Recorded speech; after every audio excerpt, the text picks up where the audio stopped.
Hey, thanks for coming by. Today we're going to be looking at this PowerSmart Mower and seeing if we can get it going. So if you got one of these, maybe it'll help you troubleshoot, see what's wrong with it. So let's see if we can get this thing going. Ran across this PowerSmart Mower today, and it seemed to have all of the parts and pieces. It was all in one piece, so except for the bag, I did not see the bag laying around. Don't really need one. I will just go ahead and repair this thing and sell it pretty quick. When I see these sitting around, especially if they're looking fairly new like this one is, you know, you're looking at $100, $150, depending on what town you're in. You can sell this real quick on Facebook Marketplace or Craigslist. I mean, all the parts appear to be there. The handle was on it and everything, and there's a little, you know, this is cut out a little bit on the handle grip, no big deal. But this is what I do. You know, I approach the mower. Is most of the stuff there? Yeah. Is there anything obvious? Well, there's some oil residue on the deck. Okay. So then I went around and I looked. There is actually, where's that dipstick? Right here on this side, PowerSmart. Okay, there's a little bit of oil. It's almost full. It's almost to the dot, and it looks pretty clean. So where would that oil be coming from? Well, who knows who was into this before. I didn't even check the gas when I picked this up. This is the first time I'm opening the gas tank. There's some gas in there. I'm smelling it. It smells like fresh gas, but I plan on draining it out. Who knows what someone put in there. And I pulled the cord, so the motor turns and the lever works to release the flywheel blade brake. And what I'll do first, the very first thing, is to, since it's got oil in it, I know I can start it up and test it. So what I'll do is take the air cleaner cover off. So if you look here on the gas tank side, this is the air cleaner. I'm not too familiar with these mowers, but I mean, all the stuff is basically the same. You know, you have three things. You know, with your engines here, if you're working on an engine, you're looking for three things to have, and it's spark. Is the engine have spark at the spark plug? Is it getting fuel to the combustion chamber for the spark plug to, you know, fire it up? And does it have compression? So those are those three things you always go back to when you're just starting out on anything, you know, that you're not familiar with. It's just like the ABCs of, you know, engine operation. Okay, so I pulled this air cleaner cover off here a little bit, and I see the hole going down through the into the carburetor there. Spraying a little of this stuff down in there. Gonna put the sponge back on. Now I'm just gonna pull the cord here and see if it pops. If it pops, we know that it has spark. If it doesn't stay running after it fires up, we know there is a fuel delivery problem. So right now I'm just seeing if it has any life.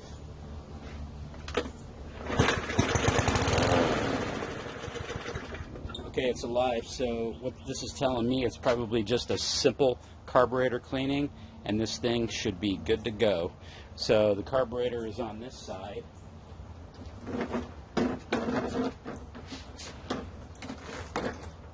So we know we got spark and compression, and now we are going in for the fix. And that is going to be, oh, my little tripod thing ain't working here very good. Okay. Great. My little handle broke. Alright.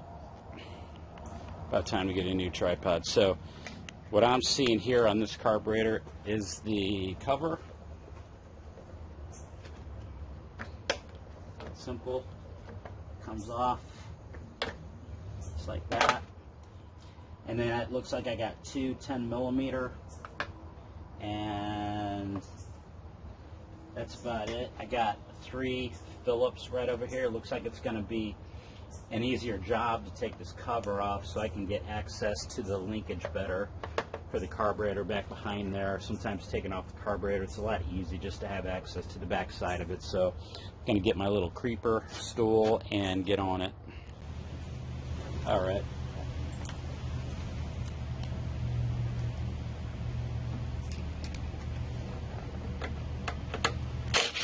Just about everything's 10 millimeter.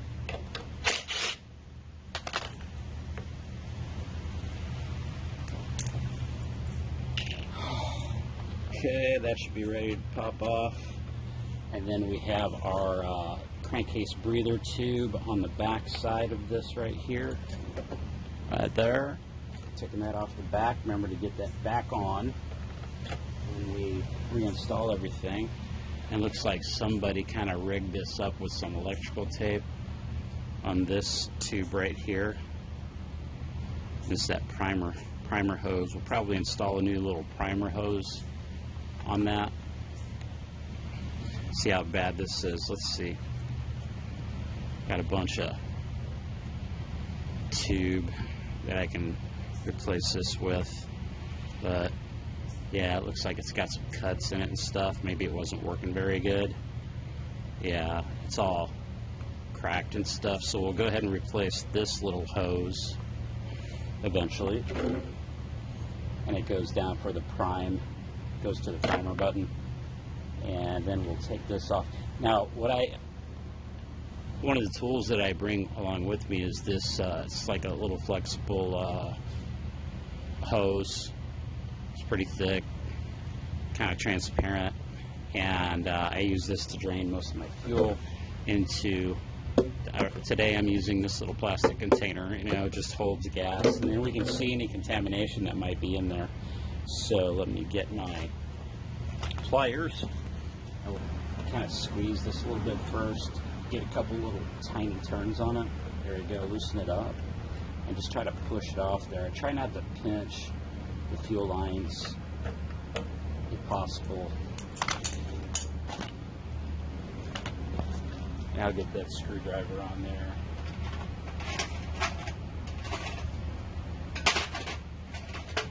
So I'm not mucking it up too bad. I like getting right in here on the edge of it, and then yeah, pushing it off, getting it started that way. So I'm not try to reuse lines as much as I can. So I get the bucket ready, get the fuel line positioned in the bucket, and now I'll drain. Make sure we got flow. So that's part of the deal, making sure we got flow. Looks like somebody put 2-cycle oil in this thing.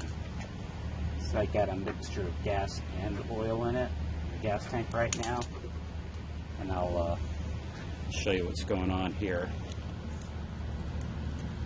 See that? That's like blue.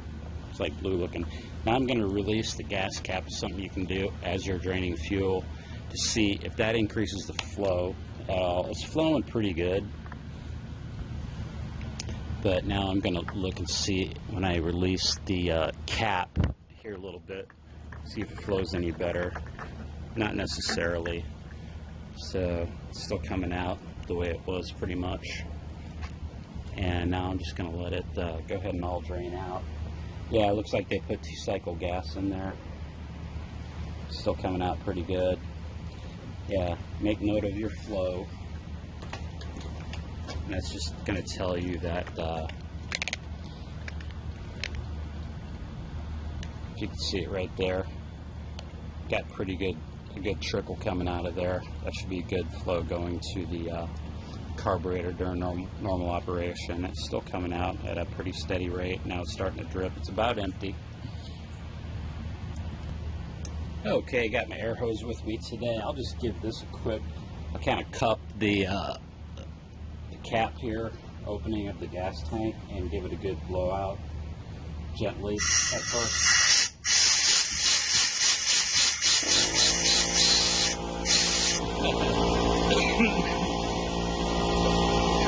Gotta be 2-cycle gas.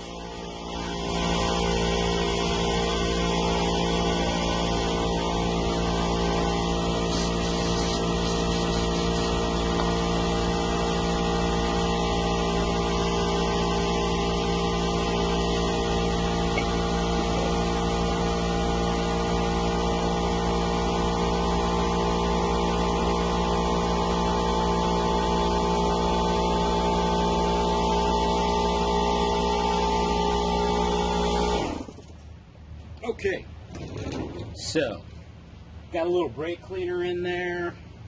You can use carburetor cleaner or whatever in the gas tank just to kind of dry it out, clean it out. A little more.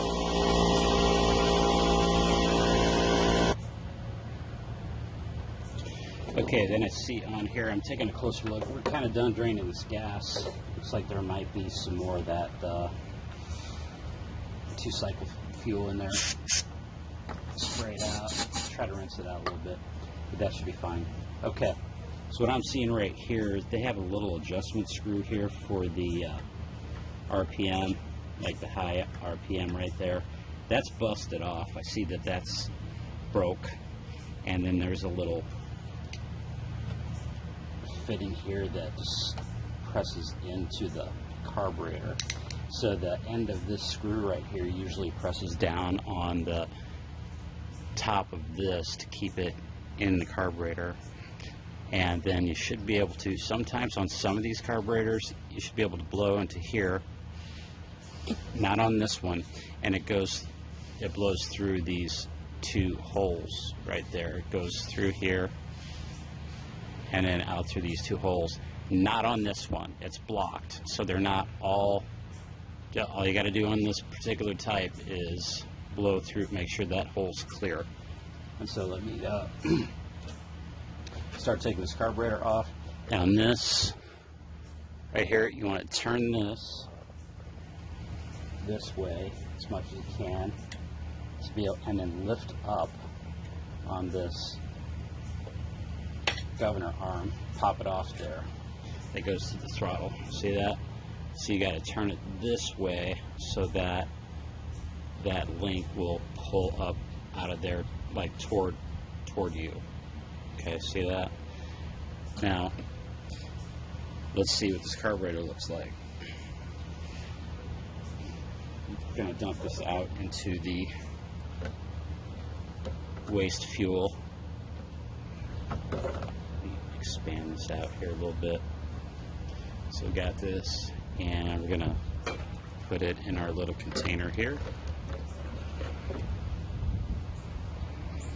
Should be able to turn this over and dump it out. Let's see if there's anything in there, just to see.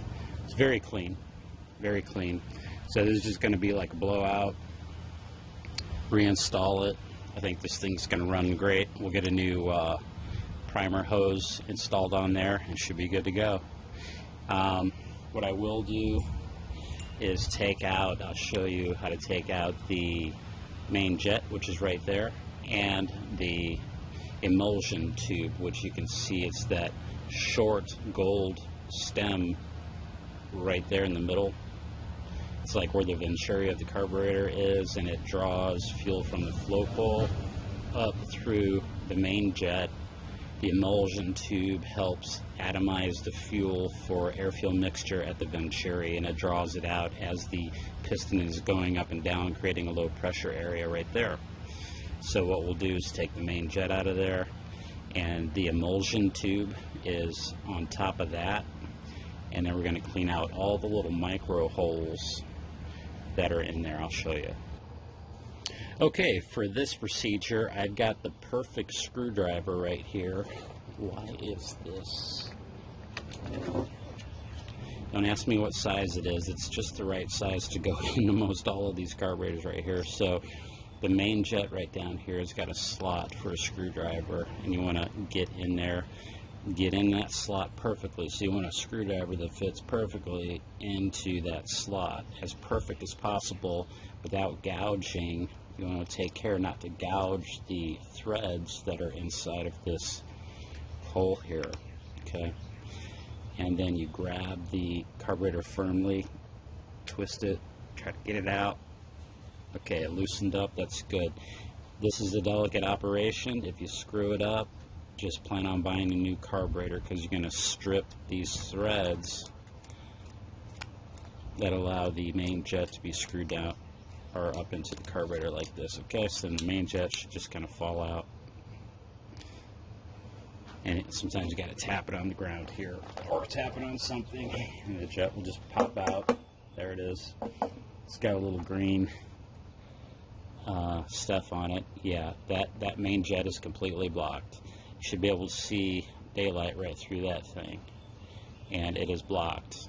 So definitely going to be removing that emulsion tube, and that is on top of the, here, let me get this float out. This is very simple. Take the pin out, take the float and the needle. Don't lose the needle right there. There's the needle of the float.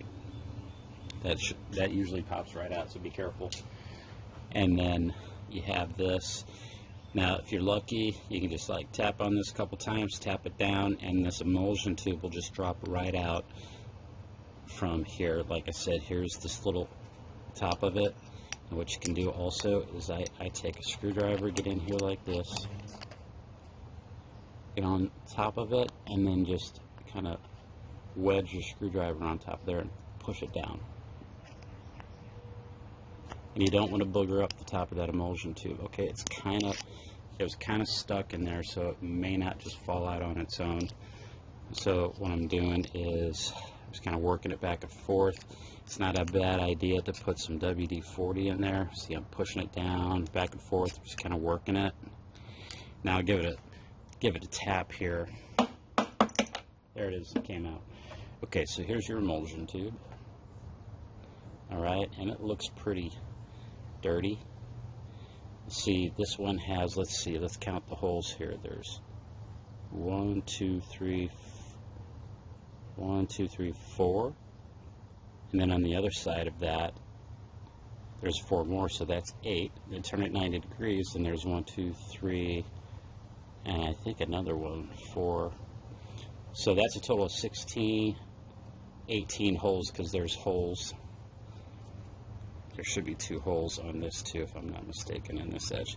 But we're going to clean this off. This definitely has plugged up holes, and that's not going to allow the engine to run as good as it could.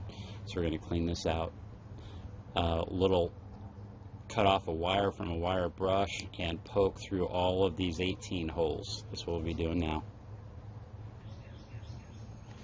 Okay, so you want to get in here.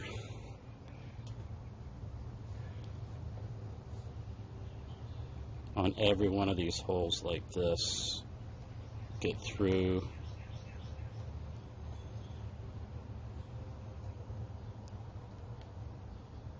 You really got to find a fine wire to get in there, and I can't even get in there. Okay, because that one's kind of flattened, that end. So yeah, because it's pretty narrow passage. Oh my gosh, really?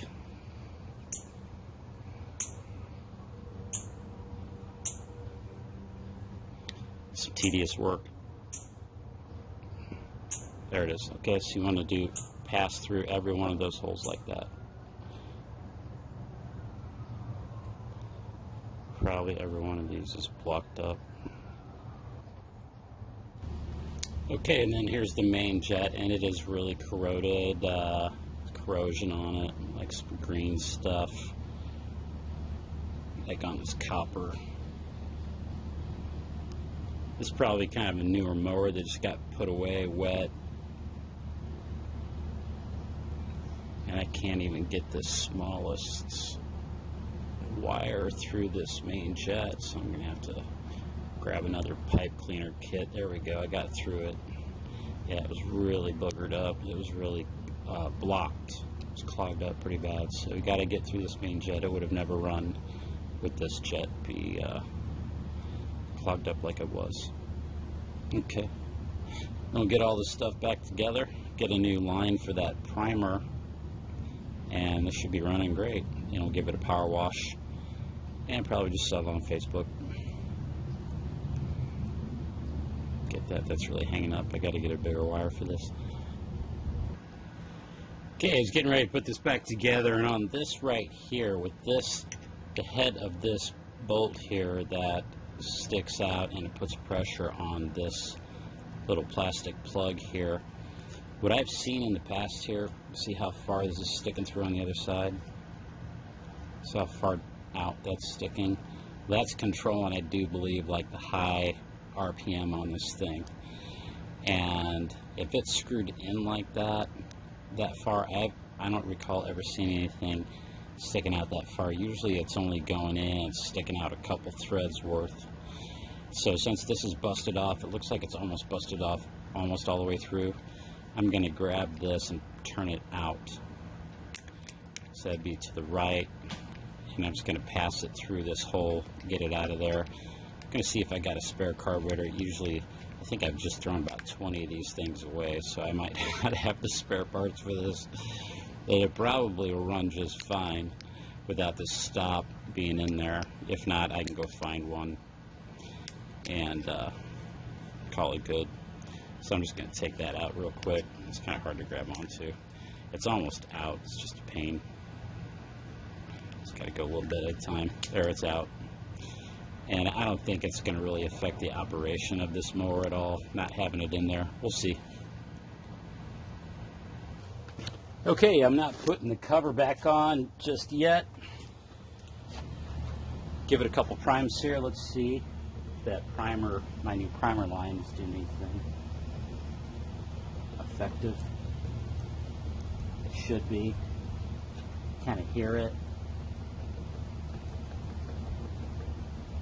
Hopefully it's doing something. Got gas back in it. It's all together. Should be good to go. Let's see what it does.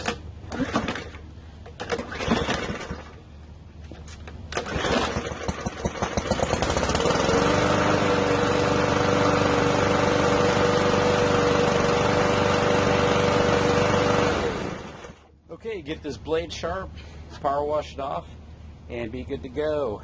Hey, if this helped you out at all, subscribe, leave a comment, tell me what you like, what you didn't like, what you might like to see with small engine power equipment repair. Have a good one.